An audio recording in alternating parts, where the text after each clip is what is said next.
sales application.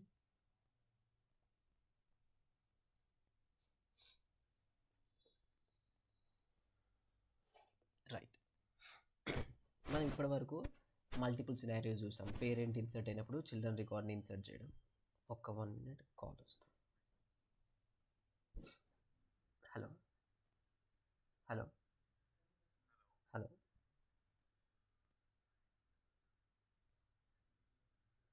Yeah, I'm good. Yeah, hi Jatin. Actually, I'm in a meeting, so can you give me a call around 7 p.m., like 7 o'clock? Yeah, sure. Thank you, Jatin. Fine.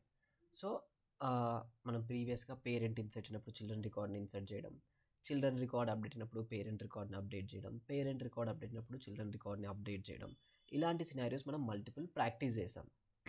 అయితే వీటన్నిటిలో మనము ఒకటి delete scenario మాత్రం practice చేయలేదు.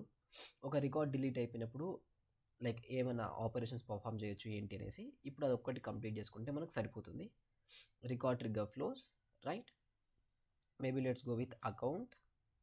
And ఇక్కడ చూడండి, ఏ record is deleted కదా. So A record is deleted, account object, right. A record is deleted.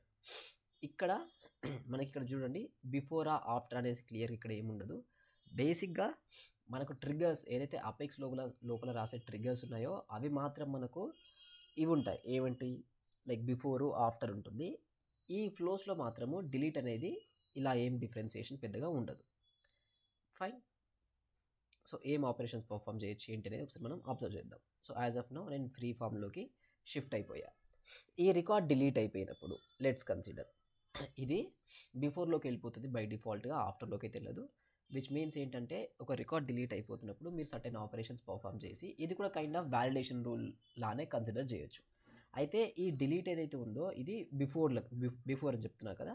అపెక్స్లో మనకి బిఫోర్లో ఉంటుంది, ఆఫ్టర్లో ఉంటుంది. ఏది ట్రిగర్లోకి వెళ్ళేసరికి ఫ్లోలో మాత్రం ఓన్లీ బిఫోర్ డిలీట్ మాత్రమే ఉంది, ఆఫ్టర్ డిలీట్ అయితే లేదు.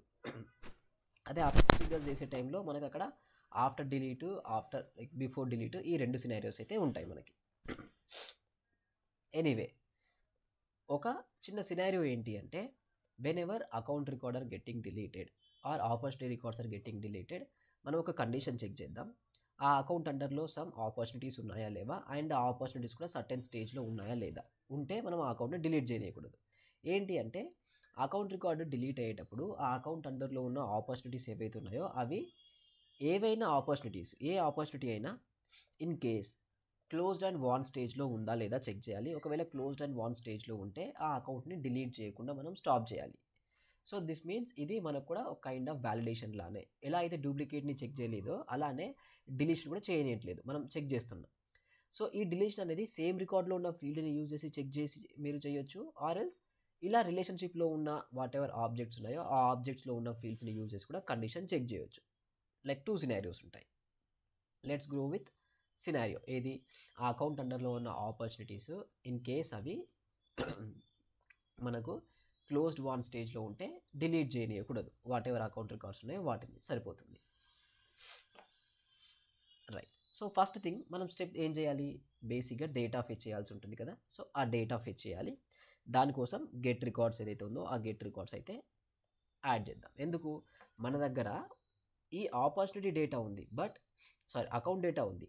ఆ అకౌంట్ అండర్లో ఉన్న వాట్ ఎవర్ ఆపర్చునిటీస్ ఉన్నాయో ఆ ఆపర్చునిటీస్ మన దగ్గర లేవు. మనం ఆ ఆపర్చునిటీస్ డేటాని ఫెచ్ చేయాల్సి ఉంటుంది.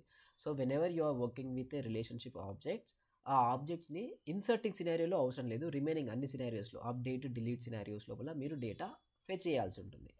సో ఇక్కడ గెట్ ఆపర్చునిటీస్ అని క్లియర్గా మెన్షన్ చేశారు. And object will be opportunity,